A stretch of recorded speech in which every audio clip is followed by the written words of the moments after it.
امام حسین علیہ السلام کا صبر۔ امام حسین علیہ السلام نے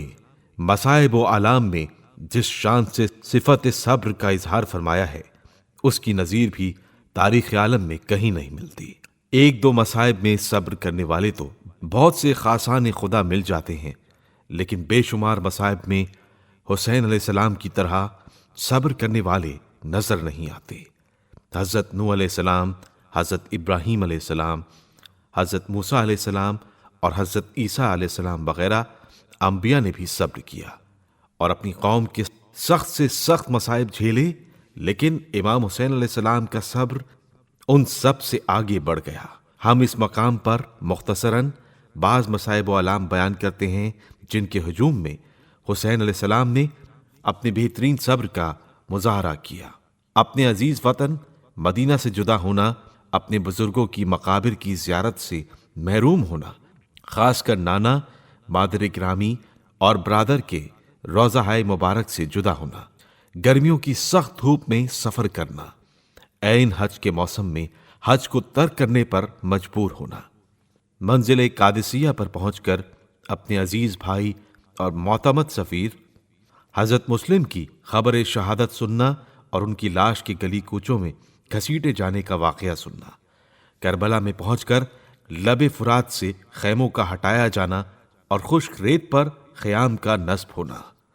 محرم کی 7ویں تاریخ سے پانی کا بند ہونا، محرم کی 9ویں تاریخ تک لاکھوں دشمنوں کا کربلا میں جمع ہو جانا اور قتل حسین علیہ السلام کی تدابیر کرنا، آپ علیہ السلام کا ان خوخاروں سے عبادت کے لیے ایک رات کی مہلت مانگنا، شب عاشور تمام اصحاب و اعزہ کو جمع کر کے اپنی بیعت کو ان سے اٹھا لینا اور یہ فرمانا کہ جس کا دل جدھر چاہے چلا جائے، پھر اپنی اور ان سب کے قتل کی خبر سنانا۔ صبح عاشور اپنی چھوٹی سی جماعت کو، جن میں بہت کم سن بچے بھی شامل تھے، ایک عظیم الشان لشکر کے مقابل جنگ کے لیے تیار کرنا، اصحاب و اعزہ کا قتل اپنی آنکھوں سے دیکھنا اور ان کی لاشوں کو اٹھا اٹھا کر گنج شہیدہ میں لانا، اپنی گود کے پالے ہوئوں کو آنکھوں کے سامنے دم توڑتے دیکھنا، 6 مہینے کے شیرخوار بچے کو پیاس سے دم توڑتے دیکھ کر دشمن کے سامنے اسے پانی مانگنے کے لیے لے جانا اور دشمن کی طرف سے پانی کے بجائے تیرے شعبہ سے بچے کے گلے کا نشانہ لینا اور بچے کا امام علیہ السلام کے بازوؤں میں دم نکلنا، خیام میں اہل حرم کا بیتاب ہونا، بچوں کا پیاس سے التش التش کا شور کرنا اور آپ کے لیے ممکن نہ ہونا کہ ان کی پیاس بجھا سکیں، سب عزیزوں کی شہادت کے بعد تنہے تنہا میدان جنگ میں آنا، اپنی موت کا یقین ہونا، دشمنوں کا طنز آمیز باتیں کرنا، ہر طرف سے وار پر وار ہونا، اہل حرم کے پاس رخصت آخر کو آنا، ایک ایک کو رخصت کرنا اور سب کو روتا ہوا چھوڑ کر خیمے سے نکلنا، تمام عزیزوں کی لاشوں کو ایک جگہ دیکھنا، اپنی مدد کے لیے ان لوگوں کو بلانا اور کسی کا نہ آنا، شہداء کو خطاب کر کے اپنی حالت پر توجہ دلانا، 3 دن کی بھوک اور پیاس میں دشمنوں سے جنگ کرنا، زخمی ہونا، گھوڑے سے زمین پر آنا،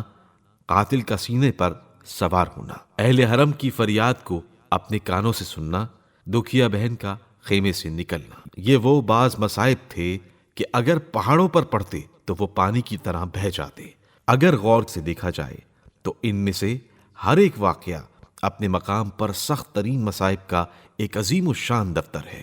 یہ صرف امام حسین علیہ السلام ہی کی ذات تھی کہ ہر موقع پر صبر و ضبط سے کام لیا اور کسی ایک موقع پر بھی شکوہ و شکایت سے زبان آشنا نہ ہوئی، بلکہ یہ کہنا چاہیے کہ جس قدر مصائب کا ہجوم زیادہ ہوتا جاتا تھا، اسی قدر چہرہ مبارک کا رنگ نکھرتا جاتا تھا۔ کیا ممکن کہ کسی مقام پر صبر کا دامن حسین علیہ السلام کے ہاتھ سے چھوٹ جائے؟ جتنا امتحان سخت تھا، اسی قدر زیادہ کامیابی امام علیہ السلام نے حاصل کی۔